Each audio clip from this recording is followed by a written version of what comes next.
Let's start with the award-winning Herald, and it reads, "Man jailed 5 years for, wait for it, impregnating sister." Goodness. Anyway, the story reads, a 31-year-old married man from Mabungu village, Chiwundira, in the Midlands province, has been sentenced to 5 years in prison for impregnating his 14-year-old sister. The man, whose identity has been withheld to protect the minor's identity, was convicted on his own plea of guilty to incest. This was by Gweru Provincial Magistrate Miss Beauty Dube. First of all, it's a minor, it's your sister, you're married. There's so many things wrong with that situation. And 5 years for me just feels like a little bit lenient. too little. It feels lenient, Yeah. But moving on to the next headline, and that's in the Chronicle. It reads, mushroom poisoning tragedy claims 2 lives. The death of 2 family members from a mushroom poisoning incident in Mbembeswana area of Bubi district, Matabeleland North Province, has jolted the community, while 2 minors are battling for their lives at Mpilo Central Hospital in Bulawayo after they consumed deadly mushroom last week, Monday. The family of 4, 52-year-old Mrs.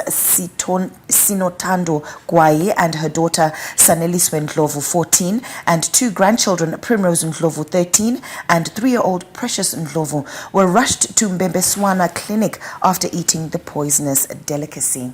I do know that there's a certain type of mushroom that you can't just pick from the wood. I don't really know which one is the right one to pick, because there's those yellow mushrooms, and I don't know if those are okay to eat.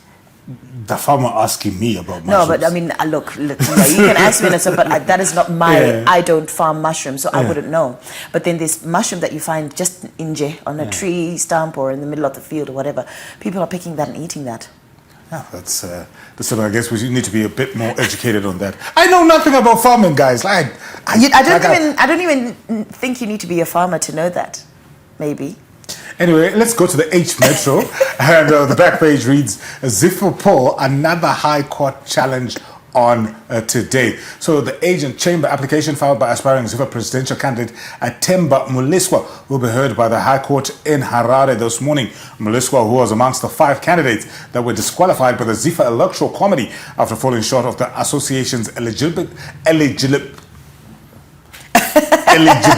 criteria, is challenging the election process as well as the validity and legitimacy of the new ZIFA statutes that are being used to run the upcoming ballot. The court application will be heard by Justice Tawanda Shitapi, who is handling a similar case lodged by another disqualified ZIFA presidential candidate, Prophet Walter Magaya. So that's what's trending in terms of our press highlights.